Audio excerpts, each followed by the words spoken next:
welcome to another episode of Ask the Wizard, streaming live almost daily for November 18th. I did a post on TikTok a few days ago talking about the difference between reacting to our personal present moment experience and responding. Got a lot of interest. I clarified it, added some case studies on TikTok. You can always go visit me at TikTok, Ask the Wizard 60. It'll show up on the screen over there as they come up.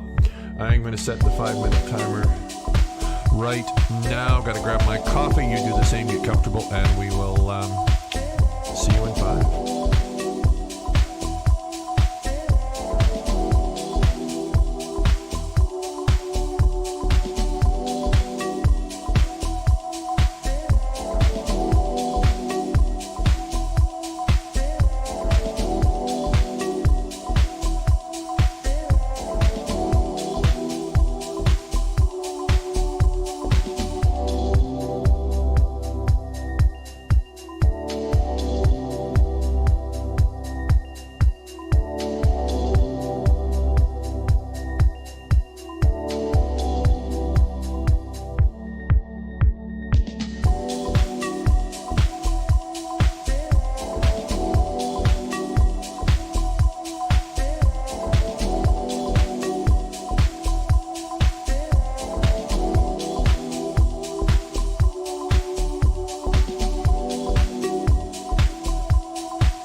Hello, everyone. Welcome to another episode of Ask the Wizard, almost daily, streaming live. Boy, that's a lot of words. For, where am I at? November the 18th. As I mentioned in the introduction, did a TikTok. So TikTok, Ask the Wizard 60, as in the number 60. You can find me on TikTok. And while we're at it, Spotify, Ask the Wizard Coach. And you'll be able to find me on there, which is where I pull the audio and, well, in the video now in Spotify as well. Upload it to there, simulcast to YouTube and Twitch, actually, as well. As I mentioned in the introduction, did a post on TikTok a few days ago talking about the power between learning how to respond rather than react. I'll elaborate on that. Got a lot of really positive responses from it. And somebody said, can you give some examples? So I actually did one. I haven't edited it yet, and I'll put it up there. So again, Ask the Wizard 60 on TikTok. And so reacting, the definition I give to reacting is Reacting is acting, then thinking. Responding, and these are label words, right? Responding is thinking, then acting. So, I'll give you an example of reacting as it relates to physical behavior. So there's generally speaking two ways we react, and they're often not isolated, but there's two ways we react. First one is through physical behaviors. The second one is through internal activity. I'll explain what I mean by that. We all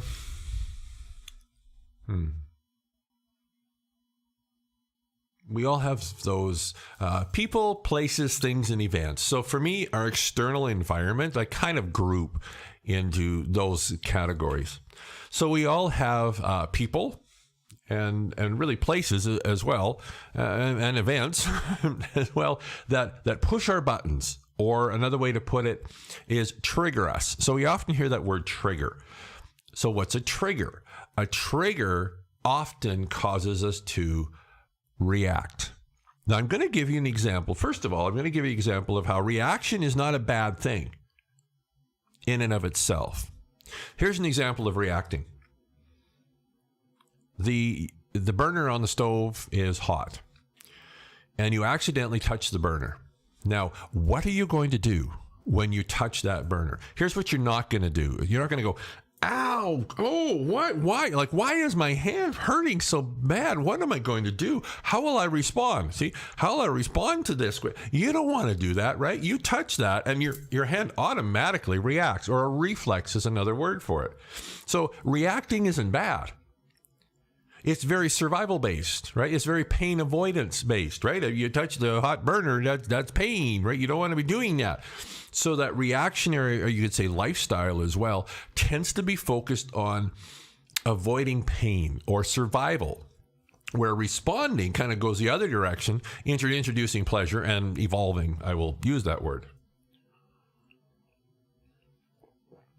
Now, here's another case where reacting, I'll relate it to behaviors in this first instance, first category, maybe doesn't serve us. So the person that knows how to trigger us, so they know how to push our buttons. See, this is where manipulation comes into play. So that person that knows the things to say, knows how to say them to get you to react. And we've all had this, right? So here comes that stimulus. We react with the behavior. We don't think. We react. And then sometimes, not even all the time, the thinking catches up to the behavior and we go, wow, crap, they did it again, right? They got me again. Or a particular set of circumstances. You want to go, there's triggers related to a specific actual place. And whenever you go into that place, you get angry, or you get irritated, or your stomach wants to, right? It gets nauseous. You want to kind of throw up or stuff like that. So, that's your physical body reacting to some type of a trigger. Okay, does that make sense? So there's this stimulus, we react in a physical way, and then maybe our thinking catches up to us. I know we've all done this, where you react, you go to make a phone call or something like that, right? And you go, oh, geez, every time I have to make this phone call, nope, I can't make the phone call. And you know that it would serve you to make the phone call, but nope, can't do it, right? Those type of things. Then there's reacting. I'll call it, that was physical. Then there's reacting non-physical. So I'm going to talk about your mind. So here's an example of that. It is, like I said, November 18th. So give us a couple of months here and we'll be into the new year. Your New Year's resolution is you're going to, get in a little better shape, release maybe some excess pounds, stuff like that. And you go to a gym and you're going to check it out. And now this is kind of a combo deal, right? You're going to check it out and then you're going to register. Well, often, even just the thought of going to the gym, all of a sudden there's this reaction in your mind that starts saying, it'll remind, well, you did this. How many times have you done this? And it hasn't worked. And you always start, you always quit, right? So, that's a reactionary thought. You didn't create that thought. You had the thought of going to the gym. I'm going to go to the gym. It's going to be a good thing. See, introducing pleasure. The reactionary thought is, it'll never work. You've done it before. Now, in this case, that's not serving you, is it? Right? Or you actually go to the gym. You walk in the gym, you look around, and what's the reaction that's going on in your mind? This will never work. Oh, look at that person. They'll never get to where they're at. All that kind of stuff. Then that moves into a behavior in which you walk out without registering. Now, you had the intention of responding, right? Introducing pleasure by going to the gym because we're going to feel good. But it triggered that reaction.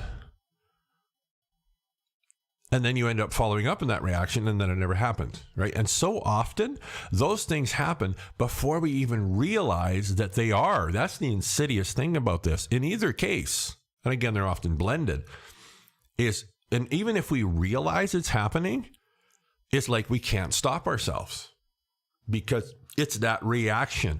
It actually overtakes, in many ways, your thinking. So what do? The first thing, and again, I'm pretty sure you're in the manifesting manual, right? Manifesting manual. I'm sure there's a section in there that talks about this for those of you that have it. If not, it's a download, the home study course for Manifesting Abundance, healingcenter.ca. You can click on the link for the online academy and you can download it from there. Is becoming aware when you're doing it. See, because if you're not aware you're doing it, how are you going to kind of hit it off at the pass? So the first step is being aware that it's happening. And maybe that's it. Maybe you're still reacting, but at least you have an awareness, okay, I'm reacting. And often that is the first step. Or again, and I just used a couple of examples, money. You go to pay the bills and the email comes in with a statement and I can't reply on this, okay. And then you do click on it and you open it up and what happens to the voices? Oh God, it's more than I thought and I don't have enough money to do this. You don't have to make those voices up, right? That's a reactionary thought. So often the first step is just being aware that it's a reactionary thought. Just that in and of itself. Because at least now you're learning to recognize when you do it. All right. So that's kind of the first step.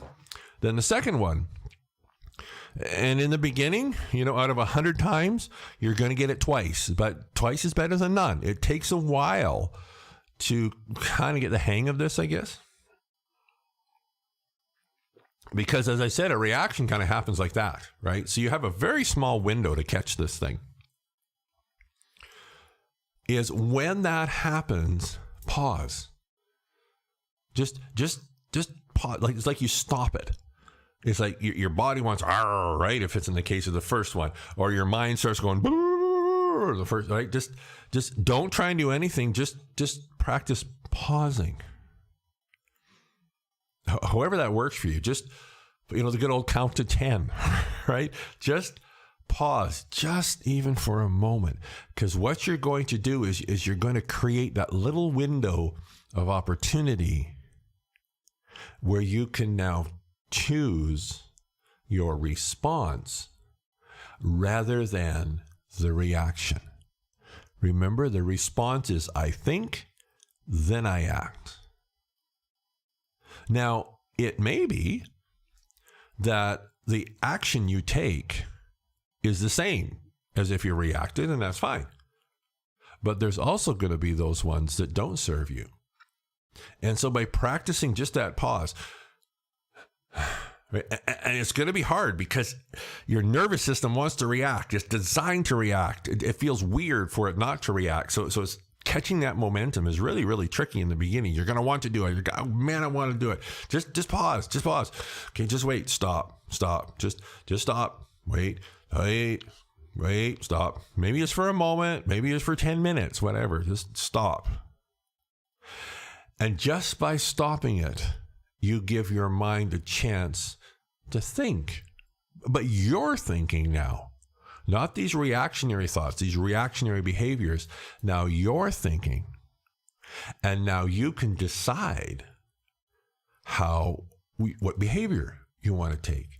You can decide what you want to do with your thoughts. I talk an awful lot about our mind is constantly telling stories about all aspects of our experience. So if that reactionary thought is telling a story you don't like, now you have the opportunity to tell a better feeling story. You have the opportunity to take a physical action or behavior that's different. But now it's you that's choosing them. They're not being chosen for you. And that is where the power comes in. I hear it over and over and over. By assuming this new version of yourself. So in the case of the 5-step manifesting, step 1 is creating your perfect desire. Step 2, feeling it on the inside, right? Step 3, managing resistances, where this could come in. Step 4, inspired action. It kind of flows into that. And then step 5, celebrate your victories. You have the opportunity to choose the thoughts you're going to think and the actions you're going to take, which now means you're heading towards introducing pleasure, the manifestation of your desire, as opposed to that very survival-based, touch the hand on the stove, very survival-based, avoiding pain. This is much easier said than done. All the teachers, I could almost say all of them, they talk so much about this. You assume the position, this is who I am, this is the new version of me, I've created my desire, and now your job in so many respects is to not react to that opposing information that wants to take that away from you. That's what's happening, right? You're choosing a new position to stand, which is going to throw all sorts of disharmonies in many ways into, first of all, your thoughts and also your external experiences, because you're choosing to be somebody different. And they're going to fight you on that, which is why that reacting and identifying it and then stopping reacting is so powerful. Reacting is reenacting the person that you were. Responding is acting from that place of the person you've chosen to be. Two totally different ways of living.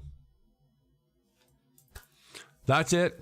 Thanks, guys. Like I said, I was on TikTok with this, and it really got a lot of its response and interest, so I thought I'd hop on here, expand on it a little bit. Changing up the Reiki workshops a little bit. I haven't posted them yet, but I'm breaking it down to a 1-day level 1 and 1-day level 2. They'll be on Sundays, so basically the first Sunday of the month will be level 1, the second Sunday level 2, third Sunday level 1, fourth Sunday level 2, right? That type of thing. Healingcenter.ca is where all that stuff is. Share. We're all in this together. See you on the web.